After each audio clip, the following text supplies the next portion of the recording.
Vous avez créé votre site web, vous avez ajouté pas mal de contenu, mais vous n'avez toujours aucun résultat. Si vous n'êtes pas nouveau sur la chaîne, vous savez qu'on a déjà fait une vidéo au sujet du netlinking. Dans cette vidéo, je vais vous expliquer en détail comment faire une stratégie de netlinking efficace qui va booster vos pages stratégiques, qui va vous apporter beaucoup plus de visibilité et qui va vous permettre de positionner mieux vos pages. Alors je sais que si vous n'êtes pas nouveau sur la chaîne, vous savez très bien autant que moi qu'on a déjà fait une vidéo sur ce sujet en disant que le netlinking allait mourir dans les années futures. Bah, dites-vous bien que malgré les annonces de Google et des porte-paroles, le netlinking reste encore archi important aujourd'hui. N'en déplaise à certains, c'est encore une des stratégies que je mets en place pour moi, pour mes clients ou pour d'autres sites, parce que je sais que c'est encore utile et ça marche toujours en 2024 et pour les années futures, même si son poids a tendance, encore une fois, à diminuer. Si vous vous posez la question de combien de backlinks je dois faire sur ma page, combien de domaines référents je dois acheter, est-ce que je dois acheter des backlinks ou est-ce que je dois faire naturellement l'acquisition de backlinks, si vous vous demandez comment déterminer si tel ou tel site est bien ou non pour avoir un backlink de celui-ci, restez bien jusqu'à la fin de cette vidéo parce que je vais vous partager exactement en partageant mon écran, je vais vous montrer exactement comment vous allez pouvoir déterminer le nombre de backlinks que vous avez besoin par page, mais également déterminer la qualité d'un site avec des métriques que vous avez encore jamais entendu et on va pas parler de domaine autorisé. Et enfin, je vais vous partager les meilleures stratégies que j'utilise personnellement pour attirer et avoir des backlinks en continu. Mais premièrement, essayons d'abord de comprendre ce qu'est le netlinking. Et avant qu'on entre dans le vif du sujet, je vous invite à vous abonner à la chaîne, à laisser un petit like et également à commenter pour aider au référencement de cette vidéo. On est de plus en plus nombreux, ça fait hyper plaisir, on a dépassé les 1000 abonnés, c'est vraiment peu pour certains, mais pour moi ça veut dire beaucoup. Donc merci beaucoup pour votre engagement et on démarre tout de suite. Bon, un backlink, vous le savez très bien, mais pour ceux qui ne le savent pas, un backlink, c'est tout simplement un lien qui va être fait d'un autre site web et qui va pointer vers le vôtre. Un backlink ou un lien entrant, c'est un peu comme un vote de confiance qu'accordent d'autres sites pour dire que vous êtes un site d'autorité ou du moins que vous êtes plus populaire que certains pour parler d'un sujet précis. Plus vous avez des backlinks de qualité, donc qui viennent de sites de qualité, d'autorité, plus Google va vous considérer vous aussi comme un site d'autorité. On a deux différents types de backlinks. On a les backlinks qui vont être vraiment en dofollow et en nofollow. Les liens en dofollow, c'est ceux que vous devez vraiment privilégier. Pourquoi? Parce que c'est ces liens qui vont vous transmettre le PageRank entre un site vers le vôtre. En gros, c'est comme si vous aviez une barrière qui dit si oui ou non vous acceptez que l'autorité d'une page traverse et sorte de votre site pour aller vers un autre site. Alors à l'inverse, donc les liens en nofollow, ça interdit justement la transmission du PageRank vers un autre site. De base, les liens payants, donc on paye, devrait être en nofollow. Bon, aujourd'hui, vous savez très bien, mais la majorité des personnes achètent des liens. Ça n'a rien de mal à ça, parce que ça fait gagner du temps. Mais derrière, normalement, si on suit et on doit suivre les règles de Google, on devrait mettre tous ces liens en nofollow. Donc clairement, on n'aurait pas beaucoup de liens en dofollow en 2024. Petit retour en arrière, mais on va parler également de Google Penguin qui est donc arrivé en 2012. Google Penguin, c'est un algorithme qui est arrivé donc justement chez Google, donc sur le moteur, en 2012 et donc qui a complètement réévalué la façon dont Google traite les liens sortants. Et ça a complètement réévalué la façon dont Google traite les backlinks. Avant Penguin, donc avant 2012, la quantité de liens était beaucoup plus importante qu'aujourd'hui. C'est-à-dire qu'en fait, si vous voulez vraiment devenir premier, vous avez juste à bourriner en termes de backlink et c'est celui qui avait le plus de backlink qui était censé être le premier. Bon, aujourd'hui, bien sûr, ça marche plus vraiment comme ça et heureusement, c'est basé sur de multiples critères, notamment avec le contenu, etc. Mais par rapport aux liens, l'algorithme Penguin a commencé à pénaliser les sites qui utilisaient donc ce qu'on appelle donc du spam, donc des liens en spam, pour vraiment améliorer leurs chances d'être mieux positionnés. Donc depuis 2012, la quantité est devenue moins importante, même si c'est toujours quelque chose d'important, mais la qualité est beaucoup plus importante que la quantité. À présent, maintenant qu'on a défini les termes, on va déterminer ensemble le nombre de backlinks que vous avez besoin par page pour améliorer vos positions. Et pour ça, on va directement passer à l'écran. J'ai pris l'exemple d'un mot-clé, donc collier pour chien. Imaginons que vous proposez des colliers pour chien sur une boutique e-commerce, donc sur Shopify, etc. C'est un très bon mot-clé qui est recherché quand même 9900 fois en moyenne par mois, qui n'a pas beaucoup de difficultés, donc comme on peut le voir par rapport à SEMrush. Et ce que j'ai fait, c'est que j'ai été chercher directement les 3 premiers concurrents pour analyser justement le nombre de backlinks dont j'ai besoin. Imaginons que on analyse cette SERP, ok? Donc on a un premier concurrent ici, un deuxième et un troisième. J'ai récupéré tout simplement les différents concurrents, donc on a French Bandit, Zoo Plus et Rosie, ok, donc qui étaient donc plus bas de mémoire. Pourquoi? Parce que la majorité des autres n'avaient pas de backlink. En gros, les deux premiers ont des domaines référents, tandis que le troisième, le quatrième, le cinquième, le 6e, Amazon ça compte pas. Hop, jusqu'à celui-ci. En fait, c'était vraiment les seuls qui avaient vraiment des domaines référents, donc des backlinks. Donc, imaginons que nous soyons, hop, ce site, donc tellaandstella.com, donc qui est une boutique qui propose également donc, des colis pour chiens, et qu'on veut donc améliorer nos positions. Donc, actuellement, on est 14e. Donc, il manque un tout petit peu de choses pour justement arriver en top 3, donc pour ce mot-clé. Donc les premières questions à se poser, c'est est-ce que le contenu est de qualité? Est-ce qu'il répond à l'intention de recherche? Est-ce que ça apporte de bonnes informations? Est-ce qu'on est raccord par rapport aux concurrents? Tout ça, c'est des éléments vraiment que vous devez faire, mais du moins, on a déjà fait une vidéo à ce sujet pour vraiment justement optimiser correctement une page pour le contenu. Donc, je vous laisse voir directement cette vidéo. Donc, en l'occurrence, on a vraiment une collection de produits. Donc, selon moi, l'intention de recherche correspond bien à la requête en question et ce que attend précisément l'internaute. Donc ce qu'on va faire maintenant, on va parler donc de 3 métriques qu'il va falloir analyser.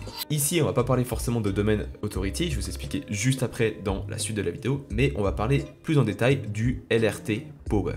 Le LRT Power, c'est une métrique qui évalue la force d'un site, tout simplement basé sur le nombre de liens qu'il reçoit. Alors cette métrique, elle est vraiment comparable au Google PageRank, donc en 2013, qui vous offre vraiment une vue sur la puissance d'un domaine à la racine.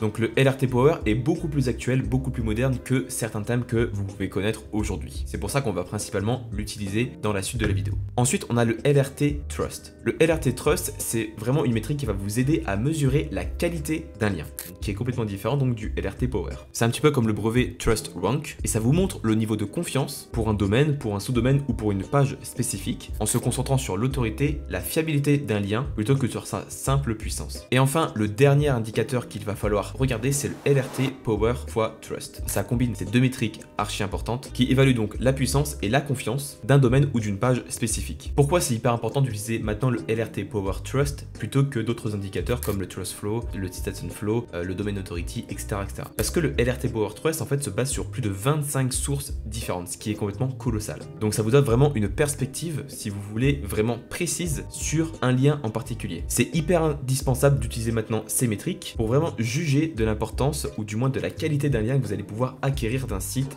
Mais ces métriques-là, une fois que vous les avez en tête, on y reviendra juste après. Pourquoi? Parce que aujourd'hui, on va s'intéresser d'abord à savoir combien de backlinks ou du moins de domaines référents on doit faire pour positionner par exemple notre page, donc tellaandstella.com, par rapport à nos concurrents. Donc ce qu'on va faire, c'est qu'on va prendre directement l'outil SEMrush et on va analyser en détail les différents liens ou du moins les domaines référents de nos concurrents. La première chose à faire, c'est d'analyser la part de follow, no follow.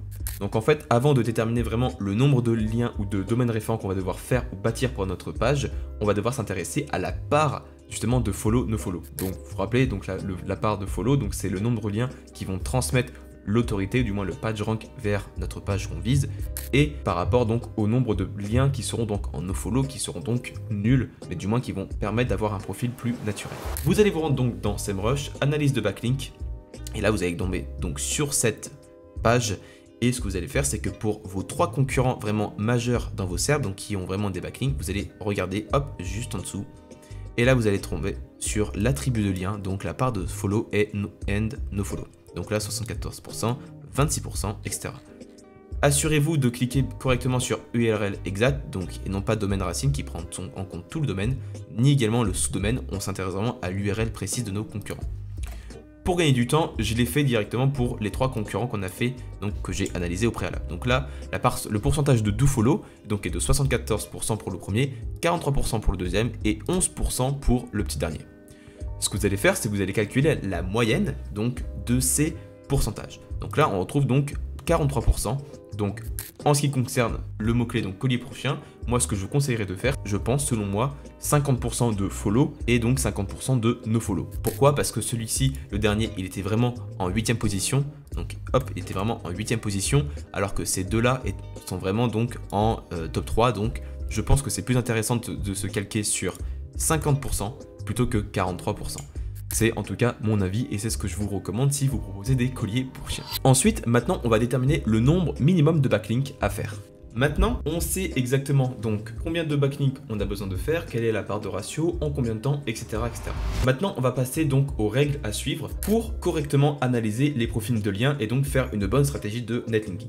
Première règle, ne plus utiliser le domaine authority. Le domaine authority, c'est hyper facilement manipulable et donc c'est complètement faussé et c'est très biaisé. Vous pouvez avoir vraiment des domaines authority qui sont très importants et pour autant qui sont complètement spammés par des liens forcément pas de bonne qualité. Deuxième règle, il faut évaluer la puissance et la fiabilité du lien. Donc encore une fois, en utilisant les règles qu'on a vues au préalable, donc le LRT Trust, le LRT Power, vous allez devoir rechercher des backlinks qui apportent à la fois de la puissance et de la confiance à votre site. Troisième règle, il faut analyser la pertinence d'un domaine. Comment est-ce qu'on fait? Très simplement. Encore une fois, si on reprend par exemple collier pour chien, imaginons que on cherche dans la thématique, on va dire des chiens, donc guide, dressage chien, la compagnie des chiens. Donc là, si on reprend par exemple le nombre de pages, tac, on a 22 300, donc forcément, bref.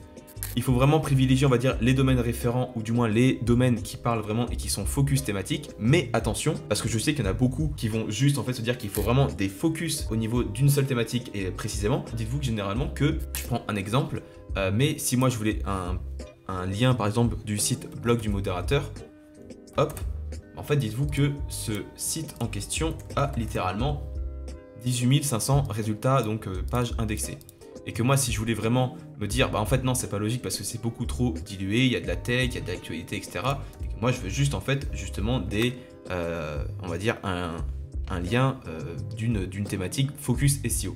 Mais en fait, si on regarde par exemple le nombre d'articles qu'ils ont fait sur le SEO, on se retrouve avec 323 résultats. Donc honnêtement, 323 résultats, c'est entièrement suffisant pour se dire qu'un lien peut être intéressant d'un site en question parce qu'ils ont suffisamment traité du sujet. Quatrième règle, et du moins un petit tip, c'est que si vous avez déterminé que vous avez des liens complètement pourris ou que vous avez acheté qui ne sont pas du tout fiables, je vais vous expliquer après exactement avec quel outil vous allez pouvoir vérifier cela en un seul clic. Du moins, si vous avez des liens qui ne sont pas forcément intéressants pour vous et que vous jugez qu'ils sont dégueulasses, ce que je vous conseille de faire, c'est de faire des liens de niveau 2. Des liens de niveau 2, c'est tout simplement des liens qui vont booster non pas votre site, mais qui vont booster vos backlinks. Oui, oui, vous avez bien entendu, vous allez acheter, ou du moins vous allez faire du netlinking pour vos liens déjà existants. En l'occurrence, si j'étais par exemple collier pour chien, on a dit qu'il fallait faire 12 backlinks, donc 12 domaines référents avec 6 dofollow, 6 nofollow. Imaginons que en 2-3 mois ce soit fait, on ne sait pas encore forcément quoi faire pour améliorer encore une fois les positions et rendre encore plus populaire cette page. Au lieu de suroptimiser la page et de baisser nos positions et donc d'avoir un danger par rapport à ça, ce que je vous conseillerais et ce que je conseillerais à l'auteur de ce site, c'est de faire des liens vers ces backlinks existants. Donc les liens qu'il va construire, donc par exemple sur les 6 follow qui sont de moins bonne qualité, il pourrait faire donc par exemple une campagne de netlinking pour booster ce lien et ce qui permettrait derrière de booster sa page finale sans forcément attirer la foudre de Google et donc d'attirer trop l'attention en étant trop optimisé. Et enfin, dernière règle, il faut diversifier les backlinks. Bon, pas forcément de choses encore à rajouter par rapport à ça, mais les backlinks, c'est tout simplement des liens qui vont être par exemple des articles invités, l'achat de liens, des commentaires, etc., etc. Enfin bref, c'est pas toujours la même stratégie, mais il faut juste et simplement se dire qu'il faut diversifier pour être le plus naturel possible. Maintenant, on va s'intéresser à comment obtenir ces backlinks. Vous avez deux stratégies, soit vous le faites manuellement, soit vous achetez. Bon, l'avantage de l'option manuelle, c'est que c'est gratuit, mais par contre, ça prend du temps. Si vous n'avez pas forcément de temps, vous pouvez passer par la deuxième option, et qui est donc d'acheter des backlinks. Par contre, attention, ça peut être rapidement cher, et surtout, si vous n'êtes pas forcément expert dans ce domaine, notamment en SEO, vous pouvez vite vous faire avoir sur la qualité ou non d'un lien. Pour ce faire, imaginons que vous souhaitez faire un lien de ce site vers votre site donc qui propose des colliers pour chiens. Ce que je vous propose, c'est tout simplement d'installer deux applications, ou du moins deux extensions, qui est donc Link Research SEO Tool, qui est hyper efficace et qui prend donc, comme j'ai dit, donc voilà les 25 sources différentes pour analyser correctement la popularité, la fiabilité et la puissance d'un lien, que ce soit sur une page ou sur un domaine. Et enfin, je vous conseille d'installer cette extension également, donc LRT Power Trust PageRank Replacement. Donc c'est deux extensions qui sont gratuites, que vous allez pouvoir utiliser et qui vous donnent des indications rapides sur l'état de santé d'un backlink. Rapidement, au lieu de déterminer et d'analyser le domain authority par exemple de Purina, donc qui est quand même un gros site déjà, mais ce que je vais pouvoir vous conseiller, c'est de regarder directement, hop, l'extension donc de Link Research Tool, et vous avez différentes métriques que vous allez pouvoir analyser. Ce que vous devez analyser, c'est simple, c'est le Power Trust ici. Donc là, on est à 15, donc c'est déjà hyper pas mal. En fait, vous avez vraiment la petite jauge. Plus vous vous rapprochez, on va dire du maximum, mieux c'est. Moins vous vous rapprochez, le pire c'est.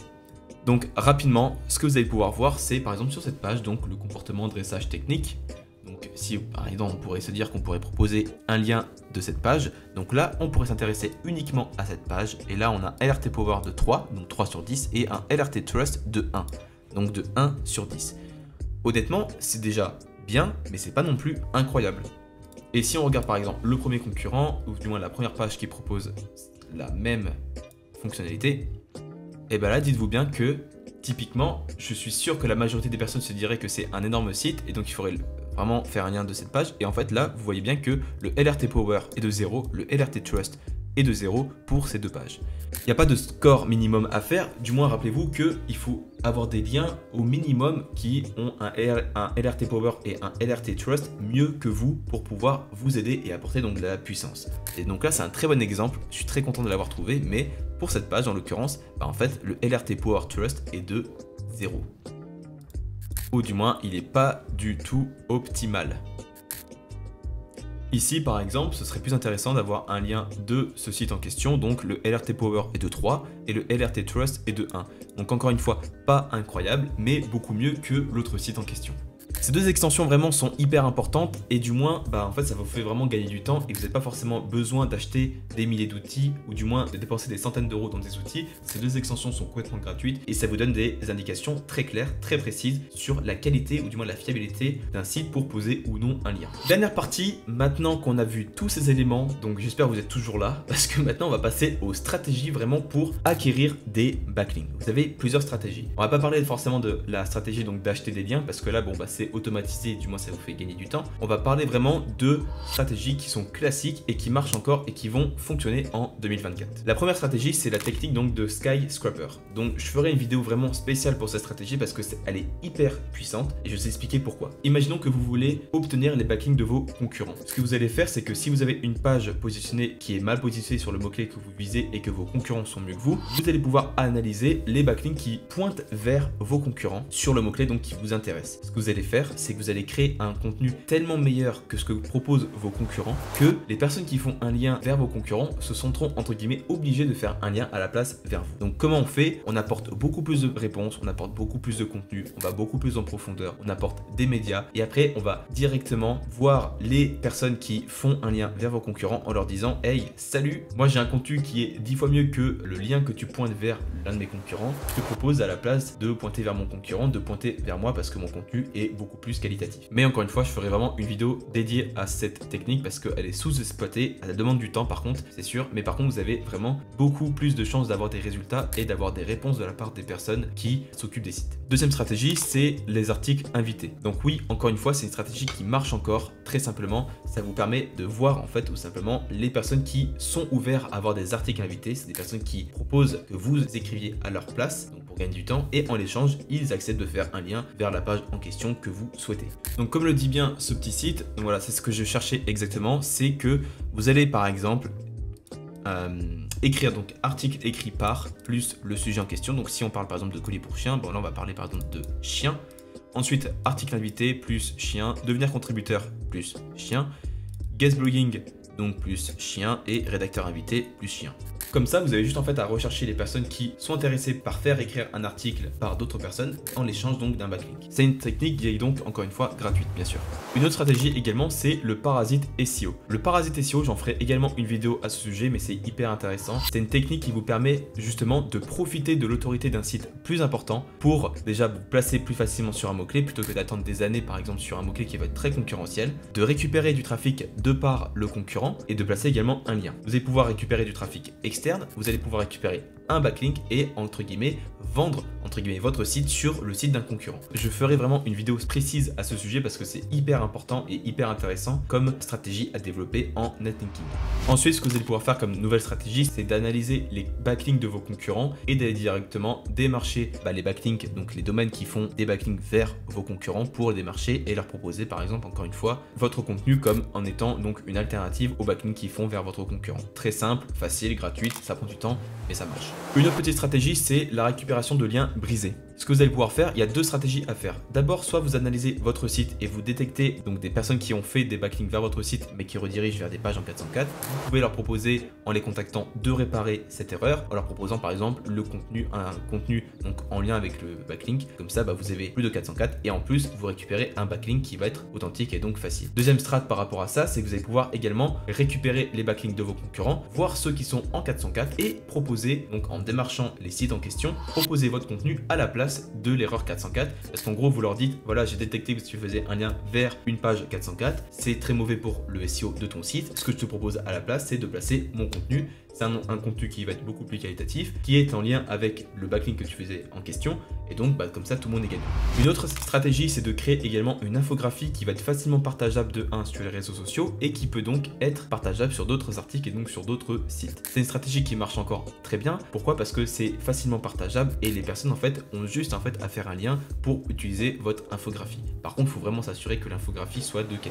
Je ferai une autre vidéo au sujet donc du suivi par rapport au netlinking parce qu'il y a trop de personnes qui s'occupent justement de travailler leur netlinking mais qui ne s'attardent pas du tout au suivi ou du moins pour voir efficacement si l'impact a été positif ou négatif. On fera justement une vidéo à ce sujet parce que c'est hyper important pour mesurer du moins les stratégies que vous mettez en place pour votre SEO. J'espère que la vidéo vous a plu, elle était hyper importante en termes d'information, il y a beaucoup de notions clés, j'espère qu'elle a été suffisamment claire pour vous. N'hésitez pas à laisser un like, à commenter et à vous abonner si vous avez des questions, si vous avez aimé le contenu. Et en attendant, j'espère sincèrement que la vidéo vous a plu. Et si vous avez encore une fois des questions, n'hésitez pas à les laisser en commentaire, je me ferai un plaisir de vous aider à aller un petit peu plus loin. On se retrouve pour une prochaine vidéo sur le SEO, je vous dis à très bientôt. Merci encore une fois si vous avez regardé la vidéo jusqu'ici, je vous dis à très bientôt, ciao ciao.